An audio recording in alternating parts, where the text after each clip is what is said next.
Hello there guys, and welcome to Mad Dog Mini. So I've got another Titan update for you. Apologies about the background noise. It's raining quite heavily outside at the moment, so if you hear the pattering of the rain, sorry about that. But let's dive straight in, 'cause quite a lot's been happening. You'll notice we're starting at the rear of the Titan here, and we're probably going to stay at the rear actually, because that's where most of the work has been happening in between. So you probably noticed quite a lot of extra detail at the wide angle here, but I'm going to dive in a bit closer just to kind of take you through what I have been doing. So the big Gatling blaster, you can see the multiple cannons on the front there, so that's the side we're on. Lots of boxing in the wood, boxing in the substructure, or EPVC, so that kind of, you know, that sign making kind of material. Really, really good stuff actually. Cuts well, super glues together brilliantly. Yeah, can't recommend it highly enough. Slightly more expensive than things like foam board, but I think worth it actually. It's a little bit more robust and durable. So you can see that we've added some surface detail in some areas. There's lots more to do, lots and lots more to do, but some ruminate and some Lego pieces, lots of Lego, lots of ruminate all over the build. But there's going to be lots of other things as well. The more detail, the better on something this size, because it's going to help to convey the scale of the thing really. So let's move over to the other side, the big kind of plasma cannon. You can see we've kind of ended up with a bit of unwieldy kind of shape on the back of the cannon there. So I've added some curved ruminate parts onto the Pringles cannon. That's going to be really important texture when we get to the painting phase, because that was looking a bit barren and was looking, you know, exactly like a cardboard tube, which is, you know, not exactly what you want. Here, you know, we've got these kind of diagonal kind of offset pieces that I've made, all custom out of EPVC, some careful kind of measuring and angles and all the rest of it. Baby food kind of tops here to simulate the big power cells, or you know, the plasma flask, the things that kind of power the cannon. If we move around the back, we've started some detail work. I have noticed this thing's a little bit lopsided, so you'll probably notice a slight diagonal lean in that box, and there's nothing realistically I can do about that at this stage now. So some imperfections are going to kind of arise, and I just have to kind of say, hey, never mind, sort of thing. So you'll probably notice more and more of that as I go on. But when the whole thing's painted and it's primed and painted, it's going to look fine, and that's going to take away a lot from the kind of eclectic mixture of textures and colours that we've got. It always looks pretty awful at this stage until you've got some paint down really. But you can see here the Mechanica symbol. I think this is something to do with kind of medication or pills, this thing. That's from the galvanic servo haulers kit, the symbol. Lego parts, they've got some rivets going on there for extra detail. Moving across, a lot of the central stuff here, you've probably noticed in that wide frame that I did at the beginning. This thing's probably catching your eye a little bit. You can see that that's already had a bit of a prime at an earlier stage. That's because that central square there was a pre-made kind of part that I made for the Mark 1 Titan, the ill-fated kind of Mark 1 that ended up in 1,000 pieces on the floor. This plate was not actually connected to it. I never got to that stage, so it survived wonderfully because it wasn't actually involved in the cataclysm.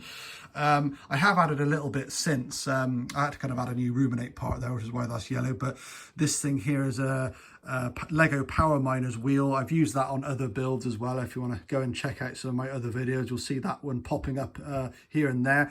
That's the other symbol from the galvanic servo haulers kit that I kind of hacked off to go in the center, and I guess that's simulating the reactor core. We've got an entrance down here. This is a Torox door. This kind of ring here is from PVC kind of plumber's pipe, and just lots of various bits of Lego and just crap from the bits box, basically all glued on, and tried to make it look a little bit more, you know, technical basically.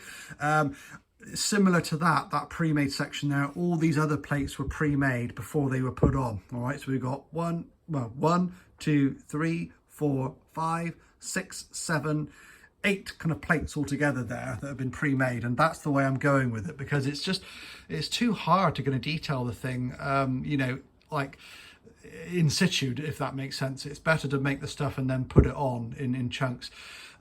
So yeah, you can see similar kind of things going on here, bits of ruminate, bits from the bits box and Lego, and this component you'll know from the Warhammer 40,000 containers kit. That's like on the top and the bottom sections. that goes nicely there size wise. And these bits I've kept fairly plain because I just want to allow for the kind of these turrets, you know, the room for them really. I can't have anything too bulky behind them because they're quite close up to that bulkhead, but I've added some kind of ribbing and some rivets on there, and that looks quite nice. The turrets themselves are sentry turrets. They're kind of, you know, heavy bolters from the Lehman Russ tank kit with lots of Lego all kind of glued around it. The central core, the thing that everything is stuck to, is actually a 6-sided die. So it's just like a nice square object you can stick things to. Lego wheels at the back to simulate ammunition drums, and this mount is from Baby Milk. 2 identical turrets there. They don't rotate. I decided not to go to that trouble, but they look like they would rotate, which is important. And I guess that they're really kind of guarding these vulnerable areas where the reactor and the entrance is at the back here. So kind of like sentry type defense turrets. Moving up, we've got 2 triple batteries of cannons sticking out the back as well. I just felt that it needed some, you know, tactical defense out the back. It was just everything sticking out the front. I just thought, well, you know, we need some firepower out the back here because this thing would take a long time to turn round, and, you know, if it ever existed. So yeah, pre-made before they went on. Again, very similar to the ones we did at the front a while back, but a little bit different in the sense we've got some Lego kind of detailing in between, but otherwise very similar. All EPVC, carefully measured and kind of strips cut to kind of add extra detail and texturing. So that's that. If I move to the kind of armpit area as well, this was quite a big development really, because all this was open before. So this is all hiding the wood kind of structure underneath. If I go kind of underneath, you can see that I had to layer this a little bit. So we actually got some foam board going on here, 2 layers of foam board, 1 layer of EPVC on the top, and that brings it nice and flush with the kind of front plate, which, if you remember, was from the like kind of Rebel transport toy, the Star Wars toy that I kind of like dismembered for the build. You can see I've added a bit of ruminate with some granny grating on top, and I've added some supports, some simple triangular supports underneath made from EPVC and super glued on. We've got some rivets up the sides. Careful attention to detail and spacing, because rivets really do catch the eye, and there's lots of imperfections over this thing, as I've said before, but, you know, I try and get the spacing of things like that as best I can, because they, as I said, they just catch the eye. If the rivets are kind of off and they look bad, it'll kind of it kind of like, it's like a kind of a domino effect. Everything gets noticed then. So Lego ladder, all right, cut to size, and we've got a Predator turret ring, an upside down 25mm bases stuck in there as well, and some Lego components, Lego steering wheel, and a little kind of Lego dish kind of thing there. And that just kind of simulates a kind of nice airtight bulkhead. This is identical the other side, by the way, so I won't bother showing you the other one. The supports here are simple triangles cut from EPVC, and I drew around a circular object and then carefully cut it out with a craft knife to give these more gothic kind of aesthetic to the kind of supports. And they do help, I think, take away from the really boxy like nature of the thing here, you know. So I mean, it's going to look boxy, I can accept that, you know, it's made out of boxes pretty much, so it's going to look boxy. But if I can do little things like that just to kind of take away a little bit from that, all the better for it, basically. So that's about it really, guys. I mean, it's one of those phases, you know, there's a lot of work goes into it at this phase, but sometimes you don't get that much to show for it. But when all the detailing goes on, it starts to come together. But all the boxing in, all this stuff here is a bit of a thankless task, really. It needs doing, and the good thing is it's a springboard to the more exciting steps. So thanks ever so much for bearing with me on the build. And I hope you're enjoying it as I am, really. It's a bit of an escape, this, from the stresses of normal life. And I hope it is for you too, as you're following along. And I do appreciate you taking the time to watch the videos. I know everyone's very busy these days, and I appreciate it, basically.